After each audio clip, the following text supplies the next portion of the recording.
ভারতবর্ষে ভারতের মস্ত বড় ডাকাত ছিল। এত বড় ডাকাত ছিল মা জানো, মাগো বাচ্চারা বই পেত। হ্যাঁ, অজামিলকে বাচ্চারা পর্যন্ত বই পেত। বাচ্চারা, এই বাচ্চাদেরকে, ছোট ছোট বাচ্চাদেরকে ঘুম পাড়ানো হতো। বাবা সো যা বেটা, অজামিল আ যায়গা, ঘুমিয়ে যা বাবা, অজামিল আসবে। এত বড় ডাকাত ছিল অজামিল, মাগো তাকে এত ভয় পেত। অজামিল বিয়ে করেছে দুইটা। তার প্রথম সংসারকে পরিত্যাগ করে তার একটা অভ্যাস ছিল, প্রত্যেকদিন সন্ধ্যাবেলা নর্তকীদের নাচ দেখতে চলে যেত। অজামিলের একটা অভ্যাস ছিল, সে প্রত্যেকদিন সন্ধ্যা হলেই নর্তকীদের নাচ দেখতে চলে যেত। আর ওখানে যেতে যেতে আস্তে আস্তে এক নর্তকীর সাথে তার ভালোবাসা হয়ে যায়। আর ভালোবাসা হওয়ার পরে তার প্রথম সংসারকে পরিত্যাগ করে ওই নর্তকীকে নিয়ে জীবন ধারণ শুরু করে দিল। আর ওই নর্তকী বলল, আমার টাকা লাগবে, আমার পয়সা লাগবে, গাড়ি লাগবে, বাড়ি লাগবে, ধন লাগবে, জমি লাগবে। এখন মা, একজন কৃষ্ণভক্ত নারী হলে ভিক্ষা করে জন্ম কাটায়। হ্যাঁ, তার প্রমাণ কি জানো মা? কৃষ্ণভক্ত নারী একজন রমণী যদি হতে পারে, যেমন হ্যাঁ সুদামার স্ত্রী, সুদামার সাথে ভিক্ষা করে জন্ম কাটিয়েছি। হ্যাঁ, জরাসতী ঠাকুরানী স্বামীর সাথে ভিক্ষা করে জন্ম কাটাতেন। এটা অনেক দৃষ্টান্ত আছে। কিন্তু দেখবেন একজন নর্তকীকে বিয়ে করার কারণে ওই নর্তকী বলে, আমার টাকা লাগবে, আমার ঐশ্বর্য লাগবে। এখন অজামিল হয়ে আমি হয়ে দিতাম, চুরি করো, আর চুরি যদি না করো ডাকাতি করো, বানাইয়া দিল ডাকাত। এমন ডাকাত বানালো মা, এমন ডাকাত বানালো, তার বইয়ে রাত্রে কেউ শান্তিতে ঘুমাতে পারে না। যার বাড়িতে ঢুকতো তার বাড়িটাকে উজাড় করে নিয়ে যেত। একদিন হঠাৎ করে একদিন ওই অজামিলের গ্রামের পথ ধরে নবদ্বীপে, বৃন্দাবন থেকে কিছু সাধু দল তারা নবদ্বীপে যাত্রা করছে। তাই একটা মধুধ্বনি করে করে যায়। কথাটা একটু শুনিও মায়েরা, যারা কথাবার্তা কইরা তারা একটু বেশি করে শুনিও, কাজে লাগবে। ওই সাধুরা যখন যায় তারা কি ধ্বনি করে? হরি বল, হরি বল, হরি বল, হরি বল।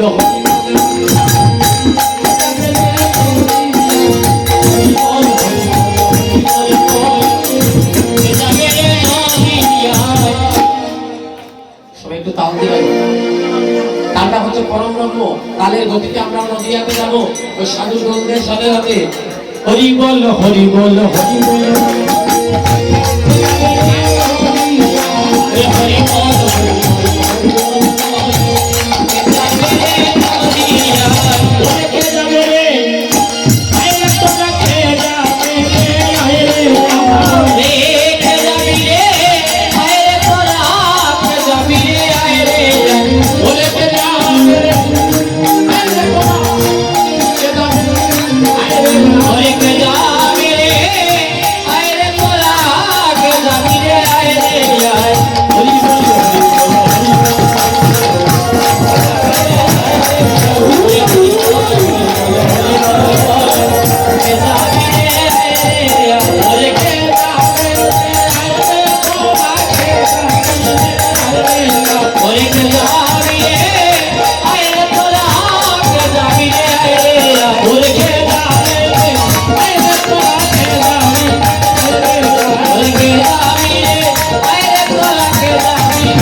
মধুর ধ্বনি করিতে করিতে যায়। এমন সময় সন্ধ্যা হয়ে গিয়েছে। এই অজামিলের গ্রামে ঢোকা মাত্র আমার একজন দাদা আমাকে ভালোবেসে 100 টাকা দান করলেন। এই দানের টাকাটা আমি আমার কোনো কাজে লাগাবো না। আসছে চৈত্র মাসে 6, 7, 8 আমার গোয়েঙ্ঘাট দাদা হাতে দিয়ে দিন, হাতে দিয়ে দিন, হাতে দিলেন, হাতে দিলেন। এই তো আমার আরেকজন দাদা আরে 100 টাকা দিলেন। জয় মহাপ্রভু। এই টাকাগুলো আমি আমার কোনো কাজে না লাগিয়ে আসছে চৈত্র মাসে 6, 7, 8 আমার জন্মমাটি, আমার বাড়ির পাশে শিব মন্দির, ওই মন্দিরে ওই টাকাটা হরিনাম সংকীর্তন হবে অষ্টপ্রহর ব্যাপী। ওই কীর্তনে আমার দাদাদের হয়ে টাকাটা আমি পৌঁছে দেবো। বলিব মহাপ্রভুর কাছে প্রার্থনা করব তাদের সবার যেন মঙ্গল হয়, যারা টাকাগুলো দিলেন তাদের সংসারে যেন কৃষ্ণ ভক্তি যায়। সন্ধ্যা হয়ে গেছে, যখন সন্ধ্যা হয়ে গেছে চিন্তা করলেন এই গ্রামে যদি একটু সাধুর বাড়ি পাই, ওই বাড়ি থেকে দিনটা কাটিয়ে রাতটাকে একটু কাটিয়ে ফেলি, পরের দিন সকালবেলা না হয় চলে যাবো। রাস্তা দিয়ে একজন পথিক যাচ্ছে, ওই পথিককে ডেকে ডেকে বলছে, হরিবল ও পথিক বাবাজি, এই গ্রামে কোনো সাধুর বাড়ি আছে রে? সাধুর বাড়ি, এই গ্রামে যদি কোনো সাধুর বাড়ি থাকে আমাদেরকে একটু দেখিয়ে দাও না, ওই সাধুর বাড়িতে গিয়ে আজকে রাত্রটা কাটাবো। আর ওই পথিক ওই সাধুদের সাথে ফাজলামি করে বলে, আছে গো আছে, এই গ্রামে একজন সাধু আছে যার নাম হলো অজামিল সাধু, তার বাড়িতে চলে যাও, তার বাড়িতে গিয়ে আজকে রাত্রটা কাটিয়ে নাও। বলে অজামিল সাধু, ডাকাইতে সাধু বানাই, বলে যাও যাও ওই অজামিল সাধুর বাড়িতে যাও, আজকে রাত্রটা ওখানেই কাটিয়ে ফেলো। এই কথাটা যখন বলেছি সাধু দলরা বলছে রাস্তাটা দেখে দাও, বলে ওই সোজা গিয়ে হাতে ডান দিকে গিয়ে সোজা গেলেই তুমি অজামিলের বাড়িতে পৌঁছে যাবে। তো সাধু দলরা আবার হরিবল হরিবল বলে বলে অজামিলের বাড়িতে গিয়ে উপস্থিত হয়েছে। যেই মুহূর্তে অজামিলের বাড়িতে গেছে, গিয়ে তারা ডাক দিচ্ছে, অজামিল সাধু, অজামিল সাধু, অজামিল সাধু, বাড়িতে আসো। ভক্তগণ ডাকাইতো বউকিলের রূপ, ভারতবর্ষের শ্রেষ্ঠ ডাকাত অজামিল। অজামিলের বউর পাওয়ারটা কিন্তু একটু বেশি।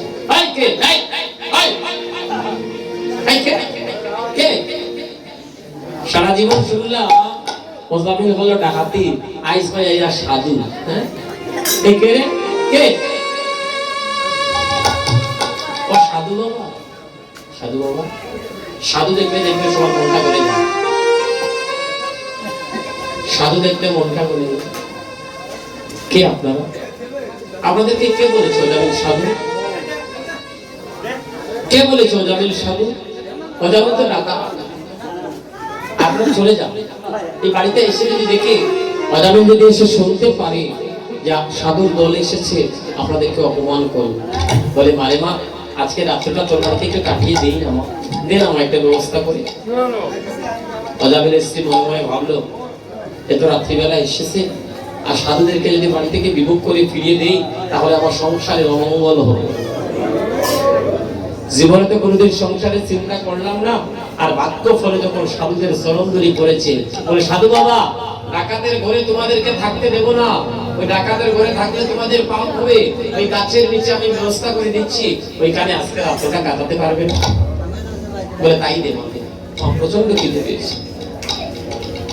ওই অজামিলের বাড়ির একটা পাশে গাছের নিচে সাধুদেরকে থাকার একটা ব্যবস্থা করে দেওয়া হলো। সাধুরা কৃষ্ণ কথা আলোচনা করছে, এমন সময় অজামিল বাড়িতে এসে উপনীত হয়েছে। আমার বাড়িতে বাবারই একটা সাধু সহ্য হয় না, এখন কি সাধুর বাজার বসাই দিচ্ছে। এই মুহূর্তে বের হোক। অজামিল যখন ধমক দিয়ে বের করে দিচ্ছে, আগো পুরুষ জাতি সব জায়গায় যেমন তেমন, একটা জায়গায় কিন্তু খুব নরম। এমন সময় অজামিলের স্ত্রী বাহির হয়ে বলছে, কি হয়েছে? হ্যাঁ তাদেরকে ধমক দিচ্ছ কেন? তাদেরকে থাকার জায়গা আমি দিয়েছি। ও তুমি দিয়েছো? আচ্ছা